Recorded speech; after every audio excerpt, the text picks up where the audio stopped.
Have you ever seen something like this in a house and it makes you want to head for the hills? Well, today I'm sitting down with a home inspector to ask her how deadly this mold actually is. So keep watching.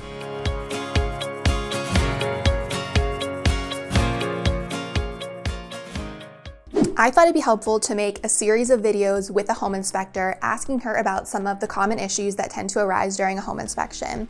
So make sure you hit the subscribe button so you don't miss next week's video about a pest inspection. So today I'm back with Maria Stinger from Keystone Building Inspections, and I'm going to ask her about mold. Hi Maria, thanks for being here again. Hey Amy, thanks for having me in the video series. Okay Maria, one of the most common things that tend to come up during a home inspection is mold. And in my experience, this tends to scare buyers the most because they automatically think, this mold is black, it's deadly, it's gonna get in my lungs, I can't buy the house. So help us understand how deadly and dangerous is mold. Very common, Amy. Mold is everywhere. First of all, mold is a plant. It is in the air that we're breathing right now, no matter where you are. So it's a plant. Mold needs water. Very often we find water and moisture entering the home during a home inspection. We find it various different places, most time in the basement. And sometimes the fix for that is very easy. You've got to clean the gutters and the downspouts. You've got to make sure that the gutters and downspouts are flowing away from the house. We can go into a lot of other problems from that water coming in, but mostly you're going to see mold. Mold is very pretty. It comes in every color in the rainbow: black, purple, blue, green, orange, any color you could possibly imagine.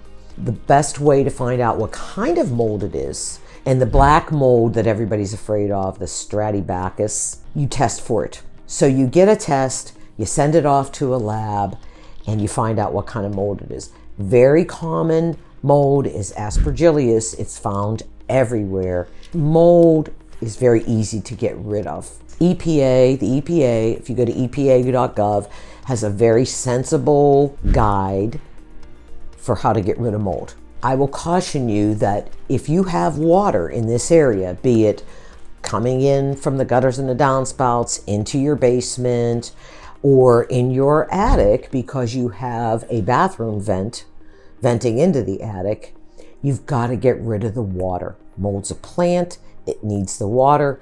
Get rid of the water first, make sure it doesn't come back, and then follow the EPA guide to get rid of mold. So, and yes, it will cause problems for people with lung issues.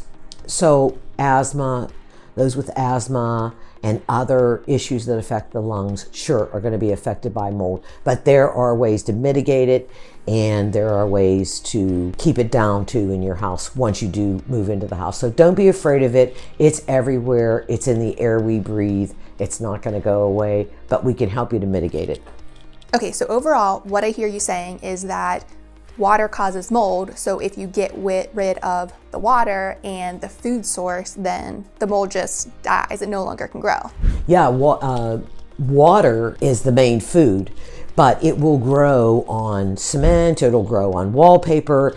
It needs food to survive. If you get rid of the water, you're going to get rid of the mold. It's their main source of food. Very, very important. A lot of people miss this. And what happens is you spray it with Clorox, you get rid of it, but it's going to come back if you don't get rid of the problem in the first place. So the problem is what's letting the moisture into the home. Okay, thank you so much for that information and helping to try and stop people from being scared of mold. I really appreciate it. Hey, thanks for having me here. Have a great day.